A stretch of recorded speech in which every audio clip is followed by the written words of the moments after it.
entitled Clinical Challenges in Thrombosis. We have a great team of panelists here.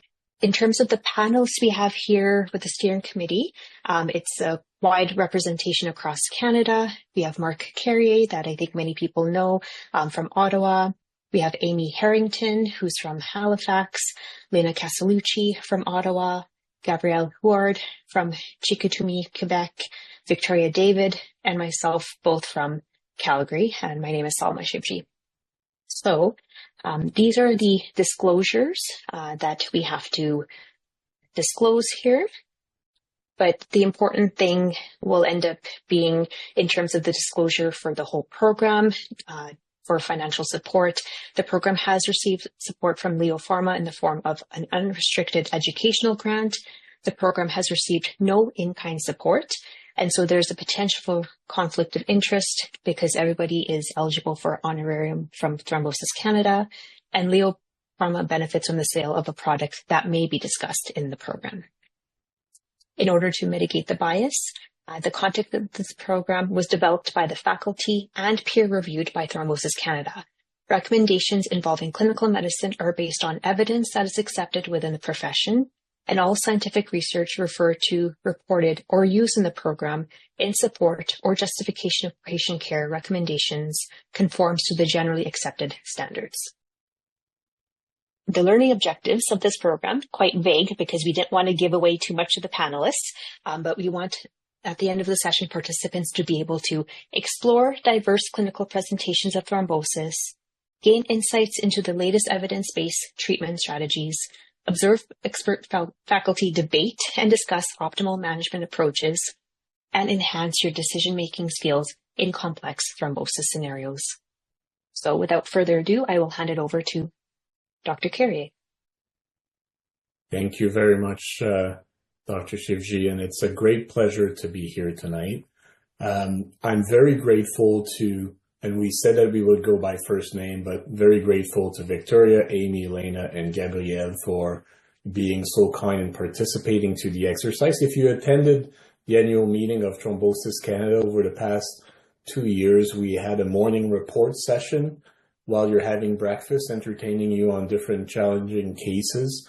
And this is the same concept. So I picked 2 cases that are challenging for different reasons. And the good thing about it is that there's no right or wrong answers. And you'll see a wide variety of management plan or options on what to do. And the goal is just to really reflect on these different points and maybe come up with pointers for next time you're coming across a similar situation in your clinical practice. But none of the panelists have seen the cases before, and just like you, they'll be discussing what they would do in real life, and then we can then generate a discussion and hopefully highlight a little bit of data that is available for these different cases. So very grateful to, again, Gabrielle, Victoria, Amye, and Lana, and then it will be fun. So nothing to worry about. The first patient is patient MT, 30-year-old female, G1P1. She's 6 weeks gestation. Her BMI is 32. She has had a previous history of right proximal DVT 3 months following initiation of combined oral contraceptives. And that was 2 years prior to the pregnancy. So she was, at the time, she had the proximal right lower limb DVT. She was managed with 3 months of anticoagulation. The COC was discontinued. The physician decided to stop anticoagulation therapy. No known thrombophilias, no other family history of VTE. So she was left unanticoagulated. She's otherwise healthy, no medication, taking multivitamin. You're seeing her at 6 weeks gestation. You kindly do a CBC and a renal function, and then they're within normal limits. And then you have a discussion about maybe consideration of thromboprophylaxis. So just before we go into the weeds of should we do what type or not, would you give this female thromboprophylaxis? So I would not recommend anti and postpartum thromboprophylaxis because I think the underlying risk is too small and doesn't weigh with the potential benefit. I would recommend postpartum thromboprophylaxis only. I would recommend anti and postpartum thromboprophylaxis. I would recommend antepartum thromboprophylaxis only. And as you're voting, we'll give you a couple of seconds to do so. Maybe I'll start with Victoria to, as we're looking at what the results are, we can have a discussion about it. So I would recommend both antepartum and postpartum prophylaxis. So in her case, she had a COC, so an estrogen-associated DVT in the past. And so in patients who've had this history of estrogen-associated DVT, I would recommend both antepartum and postpartum. And I believe the threshold to recommend antepartum prophylaxis is a 2% risk of VTE, and in the postpartum setting is a 1% risk of VTE. And so the risk here would be higher. So I would recommend it. Obviously being pregnant, I would recommend low molecular heparin, and I would recommend it at a prophylaxis dose. I believe the high-low study didn't show any difference looking at intermediate dose. So my preference in this patient would be both antepartum and postpartum prophylaxis dosing of low molecular heparin. Okay, thank you, Vic. The interesting thing is when you look at the response from the audience, there's a lot of practice heterogeneity, and then some people would not recommend thromboprophylaxis alone, maybe because they feel this is provoked in nature. Others would say that maybe postpartum only, and obviously some that couldn't vote would follow your recommendation. And you brought up a good point, right? So as a clinician, we need to make a decision about thresholds. And what is your thresholds to recommend thromboprophylaxis or not? And that can differ from the risk factors, depends from a patient to patient. But when you look at, smarter people than us, they usually come up with a threshold of around, as you mentioned, 1 to 2 or 3% or greater should definitely receive some form of thromboprophylaxis. And this is a nice little educational session that Leslie Skeet from Calgary has published in the past, where she's recommending a 3% threshold in the antepartum period, so the 9 months, and, really the 6 weeks postpartum for 3% or greater as well, in order to be able to, counterbalance the potential risk associated with it. So when you look at this table from that educational narrative review, you can see that if you have estrogen-associated VTE, the antepartum risk is about 6.4%. And confidence interval are wide, but statistically significant. And same for postpartum. So most people would probably say, this is reasonable. Victoria, we agree with you. Probably the discussion should be about anti and postpartum thromboprophylaxis. Now, because we're always following your recommendation, after discussion with the patient, it was decided to start antepartum thromboprophylaxis and to continue for 6 weeks postpartum. You have a discussion with the patient about low molecular heparin, because that would be the safest option during pregnancy. And then you mentioned some form of dosing. She has partial insurance for coverage, so you're okay that way. Remember, the CBC and the renal function are within normal limit. The body mass index is 32. Her weight is 90 kilograms. Then the next question is, before she leaves your office, and maybe I'll ask Amy on this one, what would be the type and dosing of thromboprophylaxis would you recommend for that particular patient? And again, we'll do the poll, we'll ask, there's different rationale for the different things. If you decided that you would not recommend anti and postpartum thromboprophylaxis, obviously your vote is for number 1. If you had decided to use some form of thromboprophylaxis, would you use a fixed dose regimen? So tinzaparin at a prophylactic dosing, dalteparin and enoxaparin, without any dose adjustment throughout pregnancy. So you're going to keep the same dose from week 6 to term. Are you going to do fixed dose regimen with dose increment later on in pregnancy? The rationale maybe being, there's extra circulating volume that is increasing during pregnancy, maybe increasing creatinine clearance. So you would go, for example, from dalteparin 5000 to dalteparin 5000 BID at 20 weeks gestation. We know that the TIP trial that looked at low molecular heparin for prevention of placenta-mediated complication used that regimen. Or would you use an intermediate dosing based regimen based on weight? And that could be if you have a patient between 70 and 100 kilogram, our patient is 90 kilogram, would it be, for example, tenzaparin 10,000 units, dalteparin 12.5, or enoxaparin 100 milligrams? So based on that, what would you recommend before leaving? And then we'll turn to Amye to get her insight and rationale. And again, they're all very reasonable options.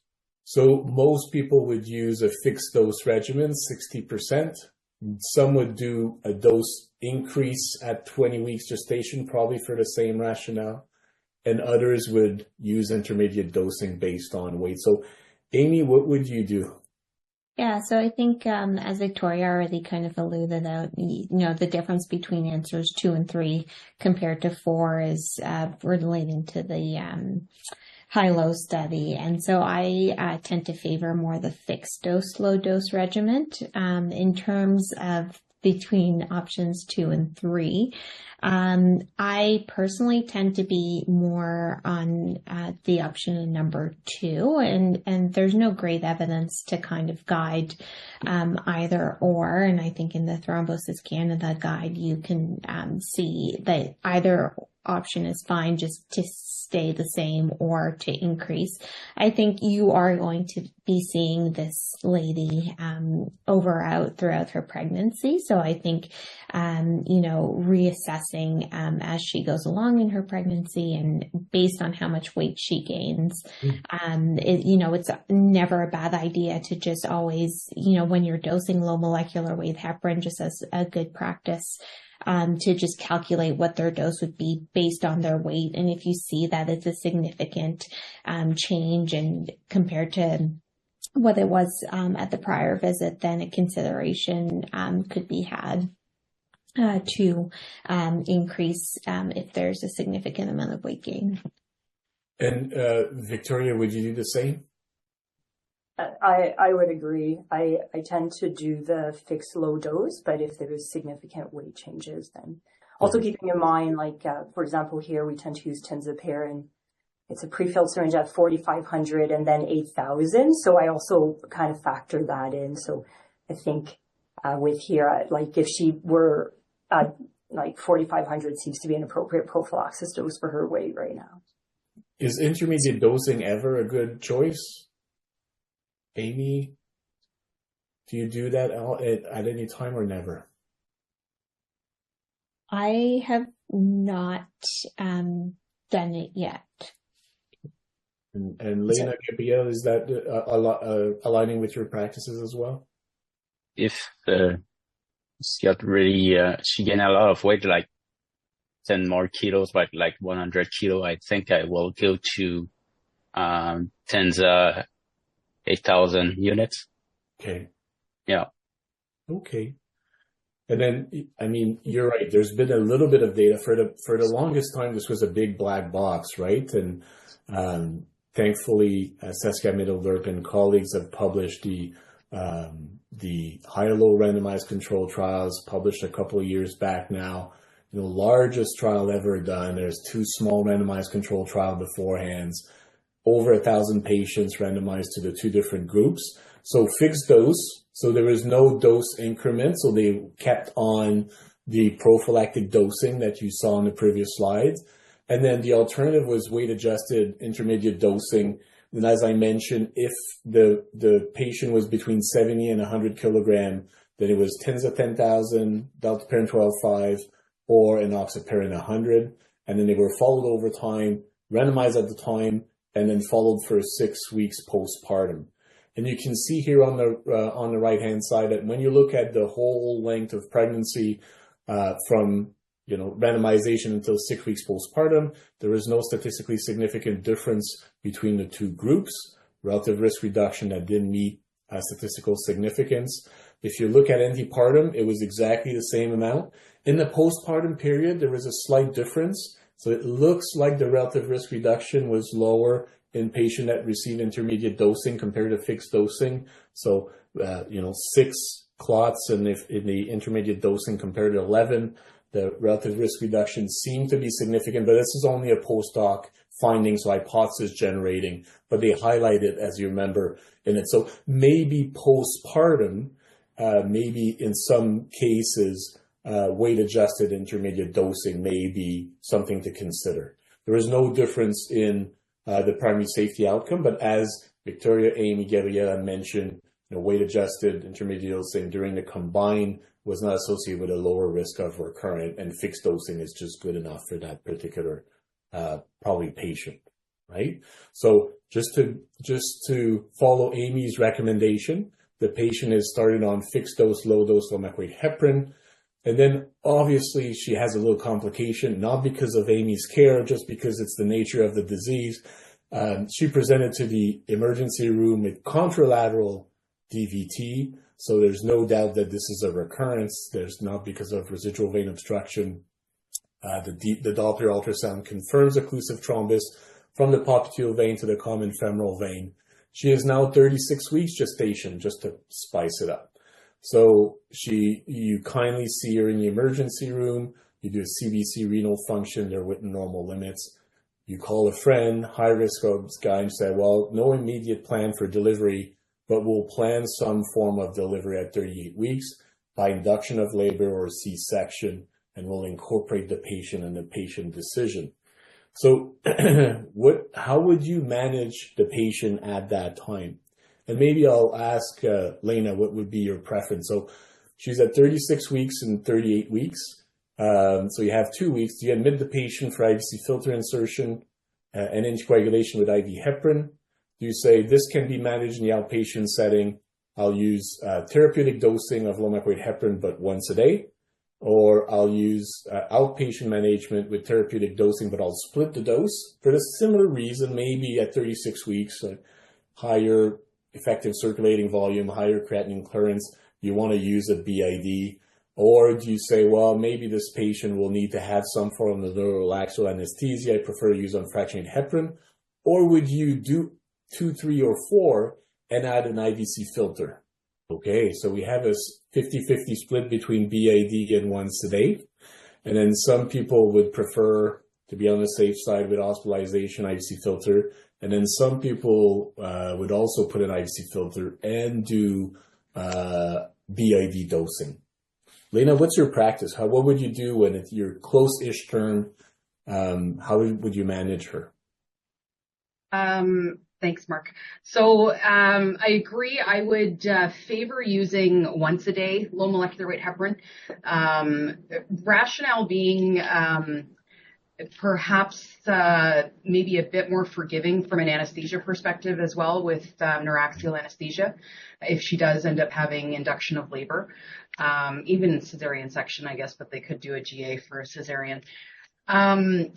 The idea of a filter is certainly an interesting one and complicated at this time because, as you know, we generally aim in the non-pregnant population to insert them infrarenally, but because of the gravid uterus, that makes it impossible. So this would be a suprarenal insertion, and the idea there would be as short-term in place as possible and try to get it out as quickly as you can.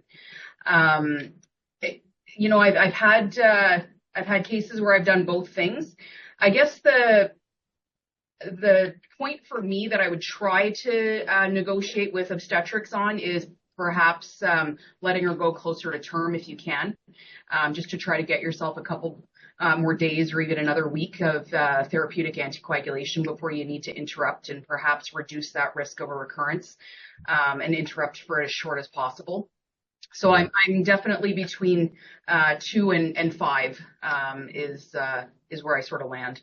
Okay, fantastic. Gabrielle, do you have a similar practice? Thank you, Lana. I will go to twice a daily low molecular weight heparin. Okay. Maybe if she's have to be she have a delivery in a few weeks, so don't have any problem with the anesthesiologist because of that. So I will go to twice daily dosing, but I will manage her outpatient if the leg doing well. Yep. A filter or no? No filter. No filter. Okay. No. Okay. She said that we may have a problem with the filter insertion with gravid uterus, and we have to do x-rays and everything, and she doesn't bleed right now. I don't think she have indication for a filter at this time. Okay. And so it's interesting because we both picked two different options. So one is once a day, one is twice a day. Now, the next question obviously is, would you do monitoring?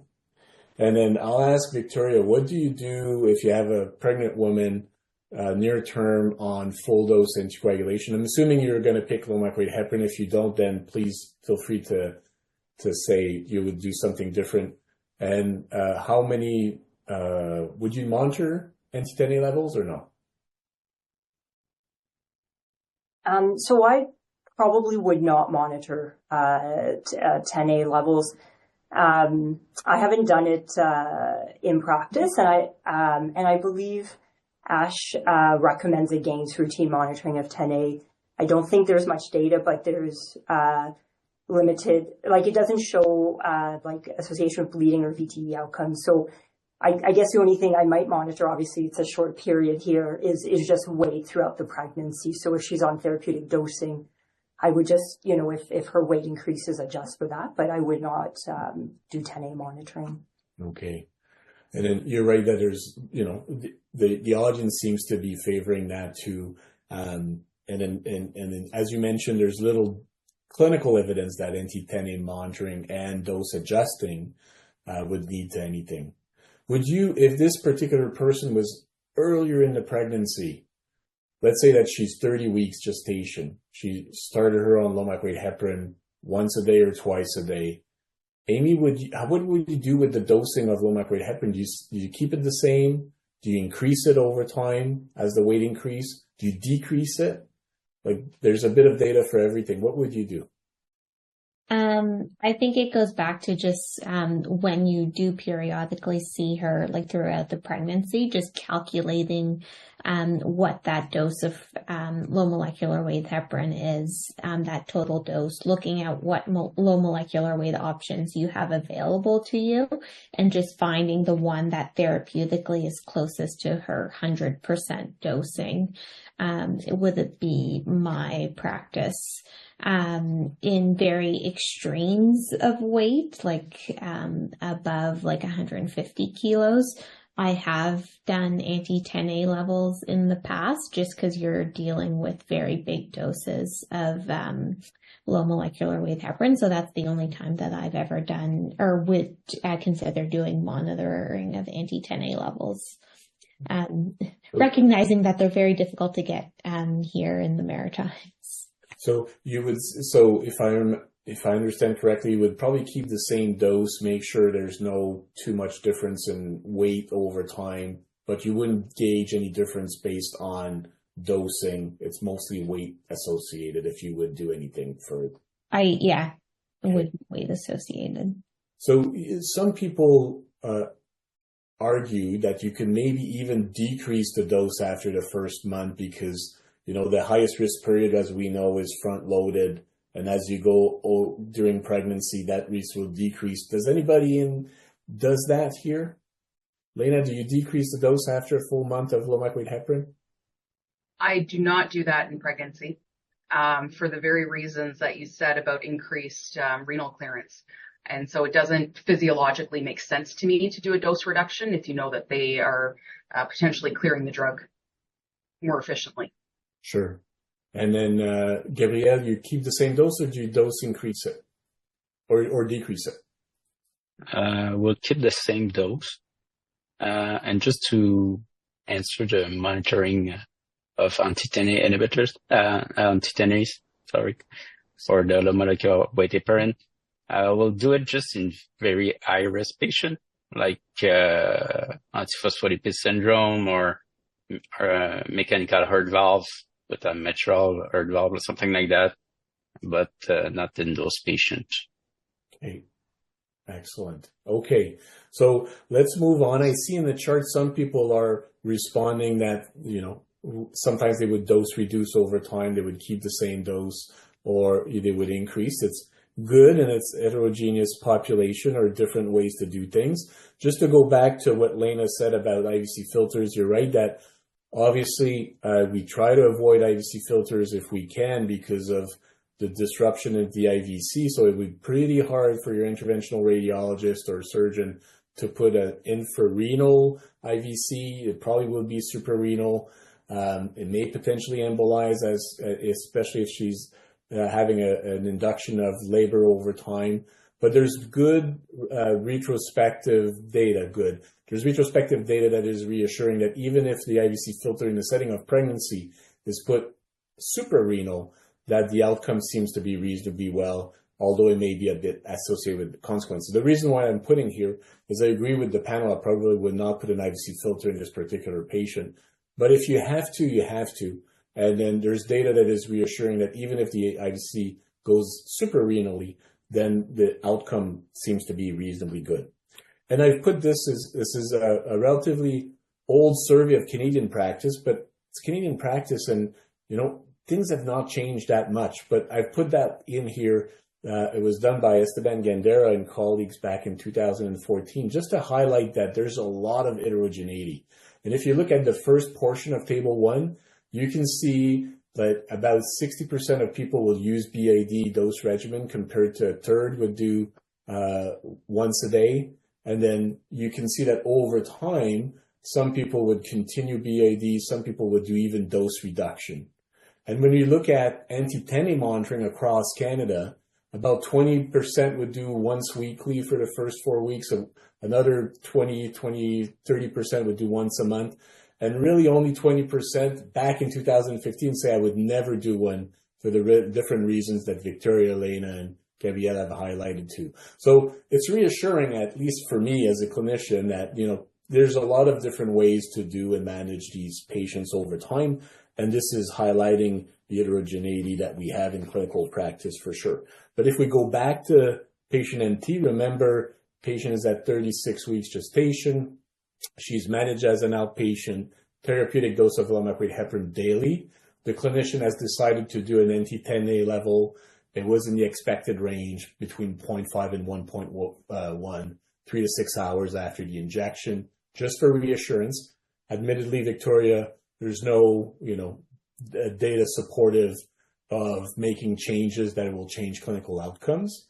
But now the patient is at 38 weeks gestation. She's admitted to hospital for induction of labor based on preference.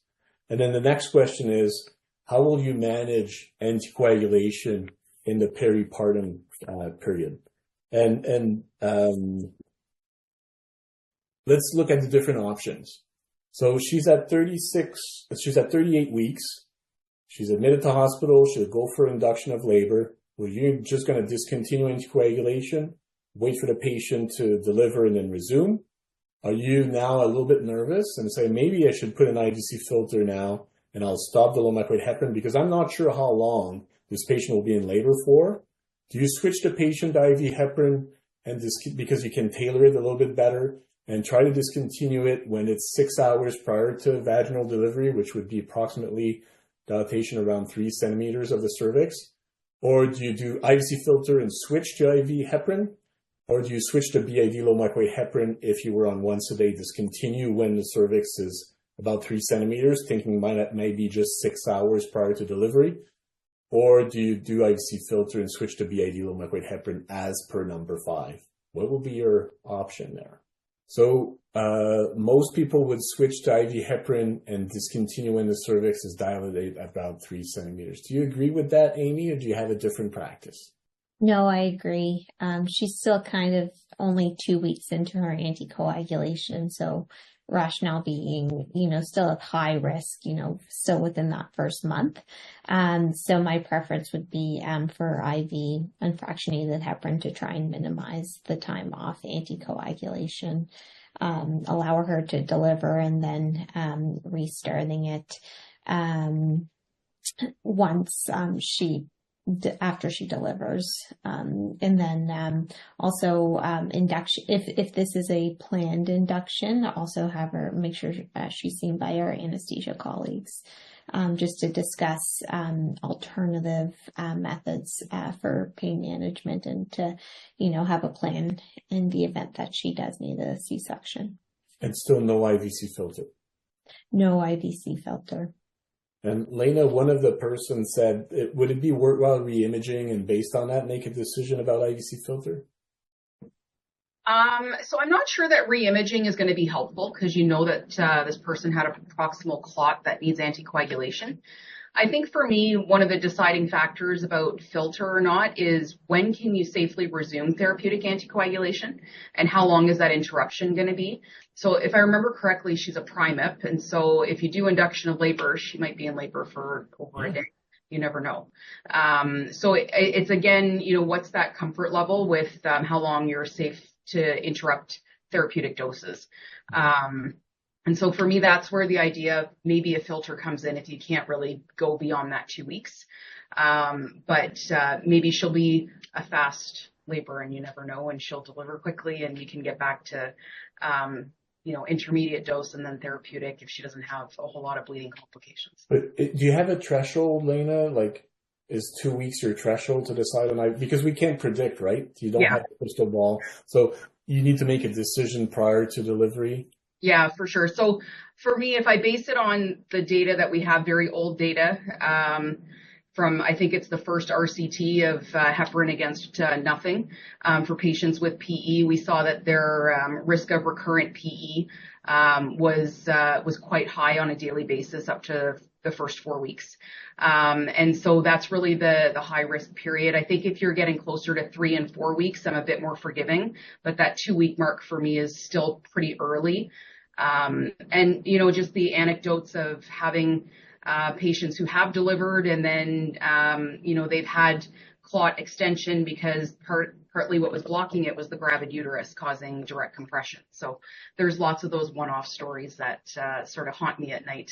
Or bleeding, right? You can't really resume it. So, I've put this case exactly at 2 weeks.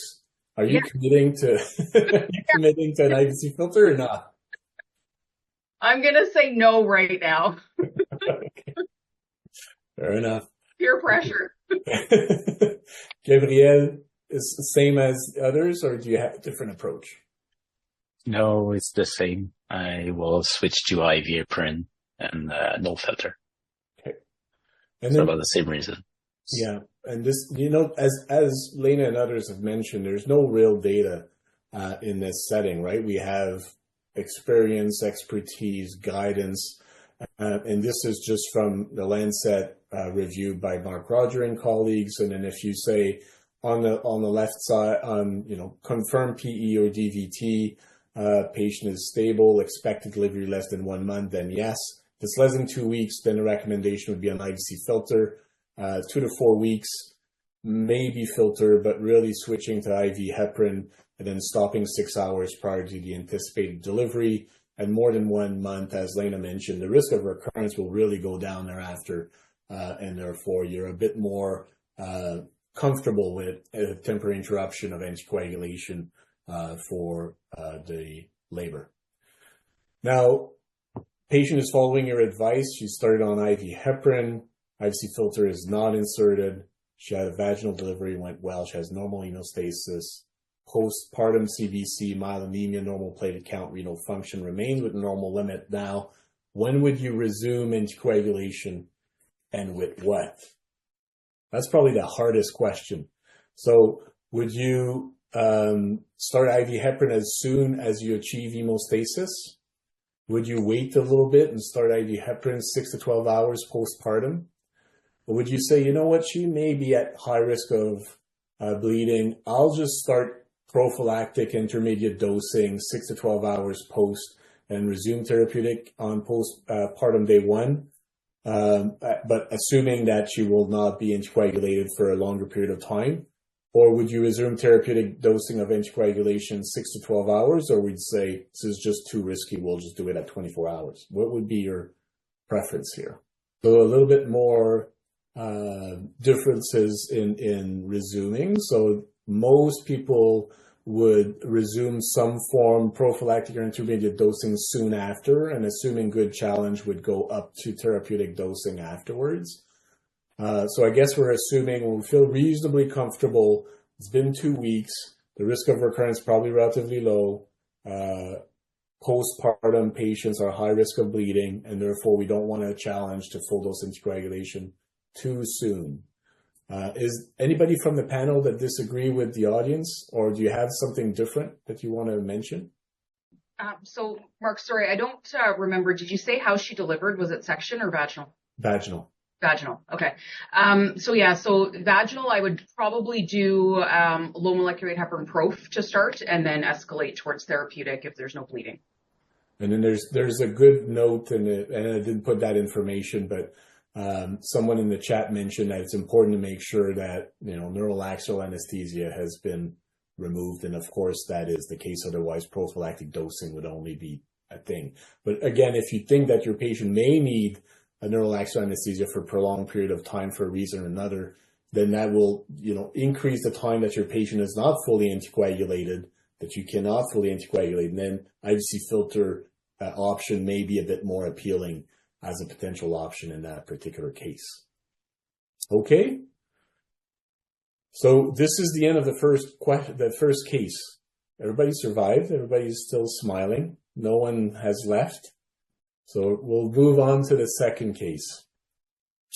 So the second case is a PE, and it'll be for inpatients or outpatient and the work around it. So this is a patient BR, and 73-year-old female presented to the emergency room at midnight with shortness of breath on exertion for 6 days, no chest pain, no hemoptysis, shortness of breath progressively worse. So this is anonymized. It's actually a recent case that I saw.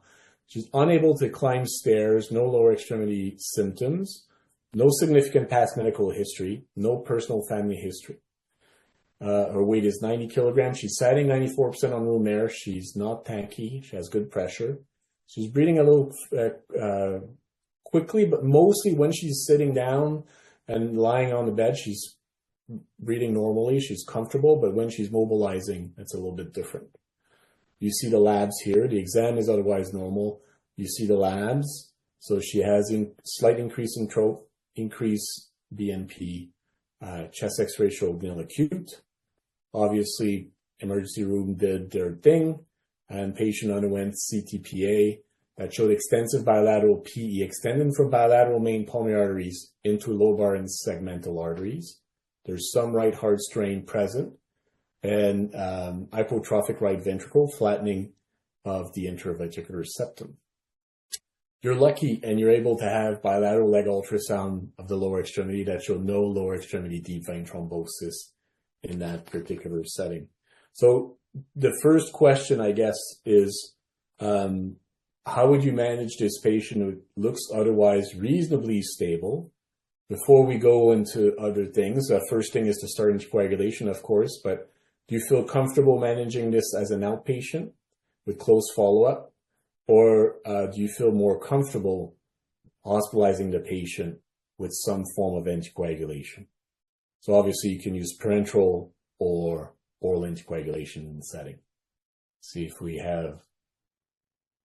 okay. So some people would feel comfortable managing this patient in the outpatient setting, about 30%. We'll look at different scales that can help us stratify patients according to their underlying risk of in or outpatient hospitalization. But a majority would feel more comfortable with hospitalization and would admit this patient for at least observation over time. Gabriel, what do you think? What would you do in Chicoutimi? Would you admit or send home? I will admit this patient because she have a big clot. In this case, the size matter. Her TROPs and her BNPs are positive. So her heart have a bit of trouble to deal with that. And she is very symptomatic. So, I know his PASI score probably not that high, but with those elements, I will, admit her for a couple of days on low molecular weight heparin just to see how she's doing. Okay.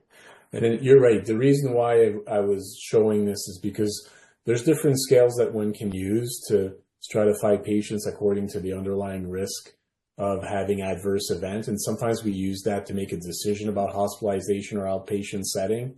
So you can use, you mentioned the PESI score, simplified PESI, should actually be low risk based on that. And if you look at the STR criteria, then she would also make the criteria for outpatient management of her pulmonary embolism. So because of that, I think you need to be mindful of looking at other things that can make a decision if the patient needs to be hospitalized or not. So these are the STR criteria. And if you're not familiar with that literature, it was based in the Netherlands. If you respond yes to any of the questions, then the patient should be admitted to hospital. If not, then it can be managed in outpatient setting with a very low risk of having adverse events during a follow-up period. But as you mentioned, there's more to it than this. And then if you look at the ESC guidelines, the patient would probably be an intermediate to high risk, right? And therefore probably having some form of hospitalization in order to be able to looking for stability and see if there's degradation over time and see if more intervention is probably reasonable, right? Anybody else on the panel would feel comfortable with managing this patient in the outpatient setting based on the STR criteria or PESI criteria? Anonymous, that we would hospitalize this patient in a monitored setting. Okay, so patient is admitted to hospital in monitored area, depending on where you practice. That could be a step-down unit, an ICU, or an emergency room where you have a monitor. Starting on therapeutic dosing of low molecular weight heparin, you have a PERT team, and it's called to discuss the case. And therefore, I'll ask Lana to see what you would do for this particular case. So you have a discussion with your colleagues, and then do you think the patient is stable enough to continue close observation and use additional measures only if there's clinical deterioration? Do you think that the patient meets criteria for intermediate high risk and therefore you would do full dose systemic thrombolytics for PATO, for example? Do you say, well, 73, maybe high risk of bleeding, I'll do half a dose of systemic thrombolytics? Or do you say, I'm just going to call my interventional radiology colleagues for catheter-directed thrombolytics or catheter-directed thrombectomy with the recent data that's been presenting? Let's see what the audience says, and then we'll gauge your opinion. Okay, so 75% would feel comfortable with close observation and additional measures if clinical deterioration. Lana, what do you think? So I'm going to throw out option number 6 and enroll her in PATO 3. That's number 3. It's randomized. So just to say that PATO 3 is ongoing for this very population, patients with intermediate high risk PE, to evaluate anticoagulation alone or anticoagulation plus 50 milligrams of TPA. And so I think it's a really important study because we don't know what to do in this patient population as to whether or not thrombolytics would be beneficial. If you're not running PATO 3 in your center, then I agree with option 1. And I think that since you have admitted your patient, you do have the option to closely observe and monitor for any deterioration. What I don't like about this little lady to start with is her systolic pressure of only 100. So that's the thing that I would watch closely.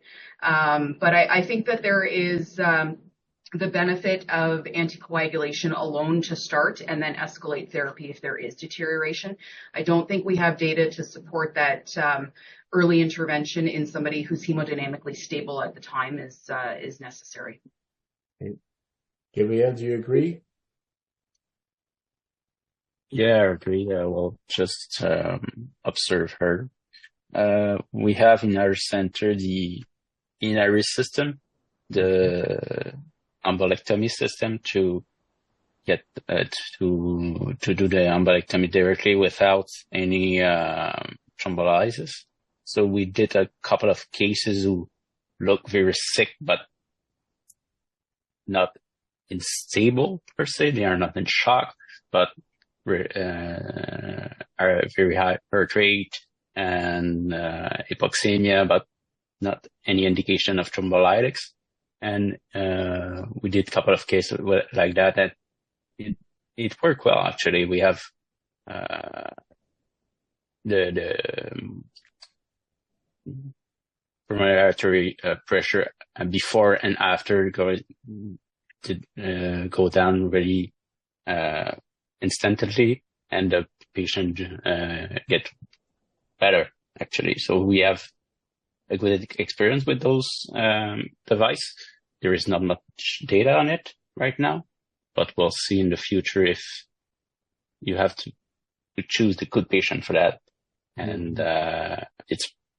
it takes like a couple of hours to do. So you have to have the time to do it.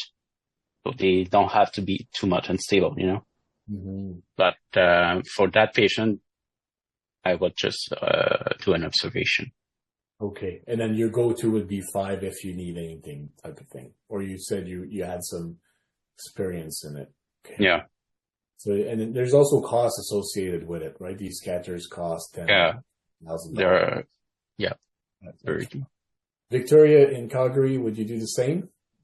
Yeah. I would agree with the close observation. And then if she clinically deteriorates, then give all the plays. But I would worry that, with the bleeding risk, just unnecessary. So we'll just monitor.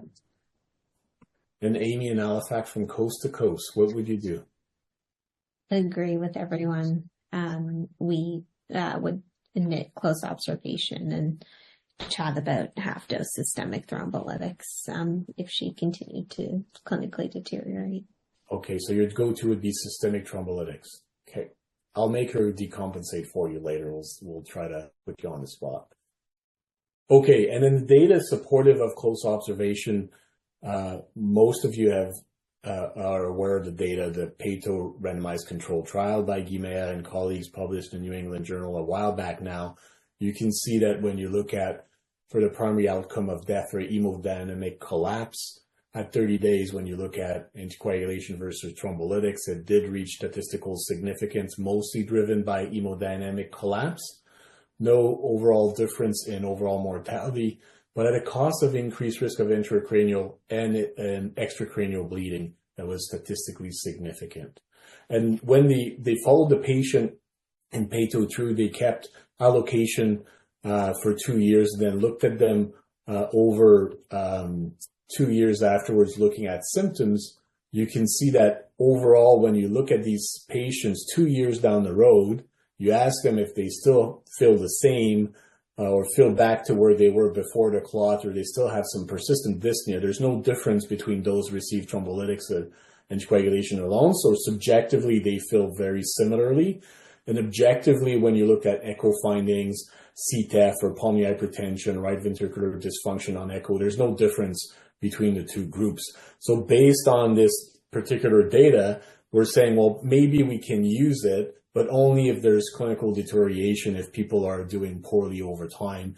And that's consistent with ACCP and ASH recommendations. So in most patients with no hypotension, they recommend against, but in low risk for bleeding, younger patient, high risk for decompensation, then maybe reasonable from the ACCP. And the American Society of Hematology are saying that they would just use anticoagulation alone in that particular setting. And that's associated with similar findings from the ESC. So patient is intermediate high risk. So close observation, monitoring anticoagulation, consider rescue reperfusion if further deterioration. So I think we agree. And you mentioned, Gabriel, and I saw that in the chat, that we need to have a little bit of additional data for other things. So obviously, Lana mentioned the PATO 3 trial. So this is randomization for patients with intermediate to high risk to half-dose thrombolytics. So alteplase 0.6 per kilogram versus placebo. So compared to anticoagulation alone. So this is ongoing in Europe. We're now starting in Canada. A few sites have been enrolling patients, so we'll have a bit more data. And when we think about catheter-based therapies, there's really not a whole lot of data. This is a Cochrane review from 2022. At the time, they only had one randomized control trial, 59 patients.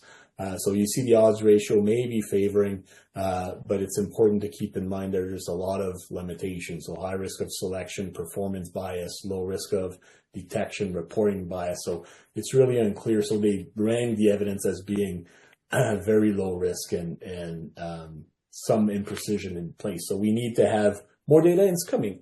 The HI-PATO trial is randomizing patients to ultrasound catheter-directed therapies compared to anticoagulation alone, and looking at outcomes that are clinical or resonate well with clinicians. So we'll soon have some data to help out.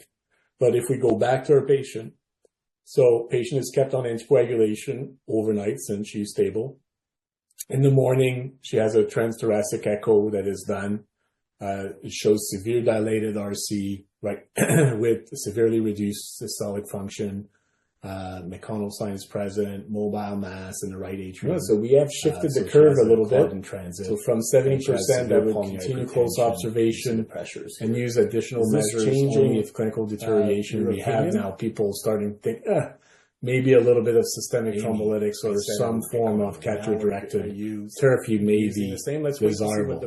What do you think, Amy? First, and see if you. Her echo makes me quite worried. And then, I might have missed it. What did her hemodynamics do overnight?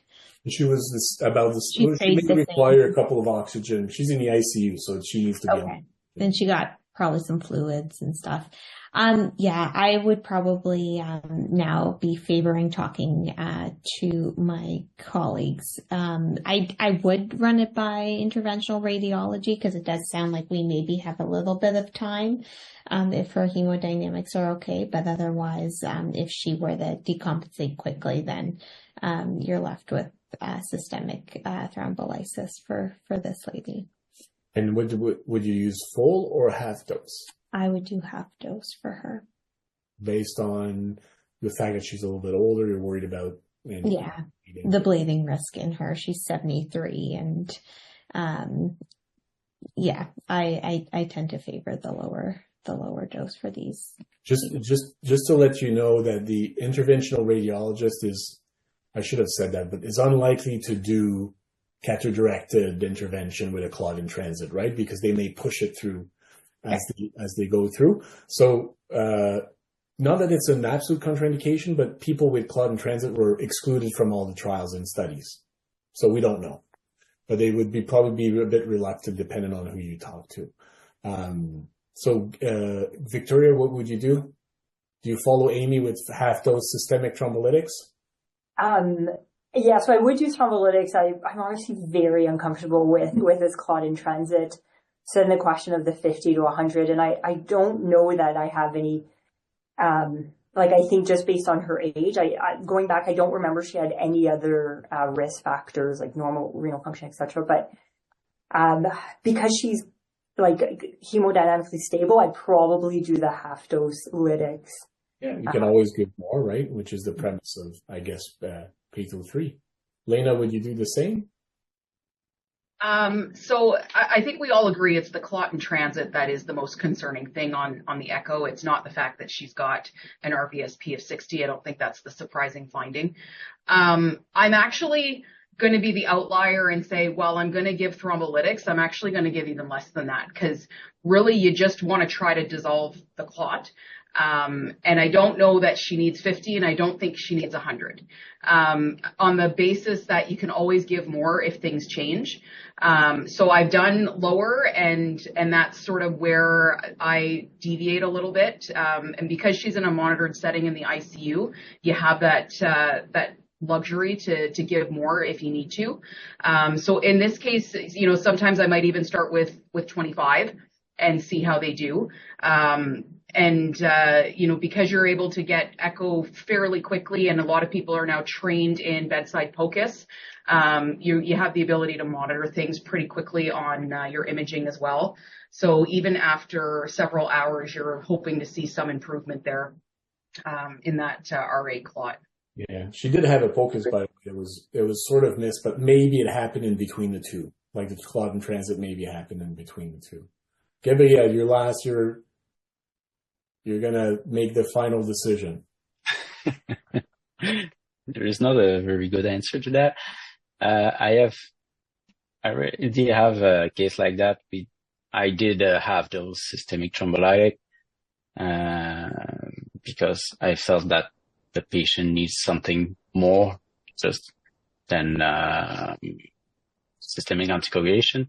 And I agree with you. I don't think my interventional radiologist will do embolectomy because of the clots in transit, because they have to do like a loop directly in the RV. So they probably will, the clot will go up in the lungs. So they will be scared of that. And, yeah. There's a question that I saw popping up saying, what's their problem with the clot in transit specifically? Because we all, we were fine like 6 hours ago. We were fine not knowing. Yeah. But not knowing. Yeah. Now that you know, you're all giving the systemic thrombolytics. Yeah. But she yeah. Go Lana. Thanks. It is that concern that the added clot burden in the pulmonary vasculature can lead to further decompensation. So to try and minimize that is really why we would be entertaining advanced therapy. Yeah. The question is fair because if you have DVT technically, but this is just waiting to move, right? It has already embolized and may tip the patient over is the concern.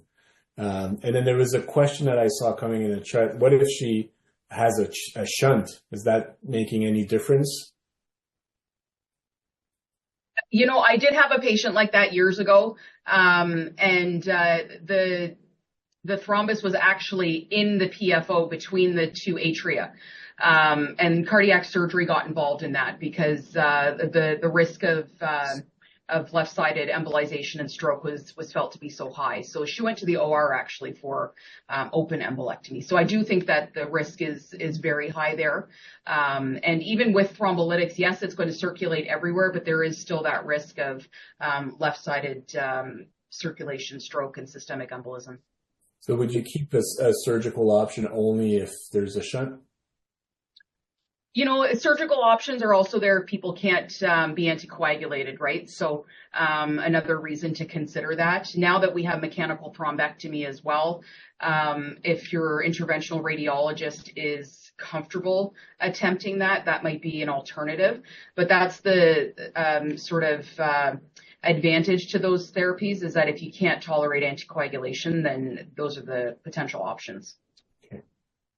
So, again, there's no right or wrong answer. That particular patient did receive half-dose systemic thrombolytics in the morning. We didn't do catheter-directed intervention because of clot in transit and the concern of mobilizing it. And then she did very well, and I just actually saw her in follow-up a week ago, and she's back to her usual self, more or less. So, Amy, you were right. It was half-dose systemic thrombolytics that tipped her to the recovery phase of her disease. So, but having said that, any of the other options, including less than half a dose, is also very reasonable when you're in a monitored setting. Okay, so that was the end. You see, everybody survived. Everybody's still happy. No one has left. So thank you again for everyone who joined. And this will be posted on the Thrombosis Canada website. And then later on, we will try to do another Section 3 program, ideally, from this webinar. So a lot of ways of earning CME credits. Thank you, everyone. Thank you. Thank you. Thank you for having us.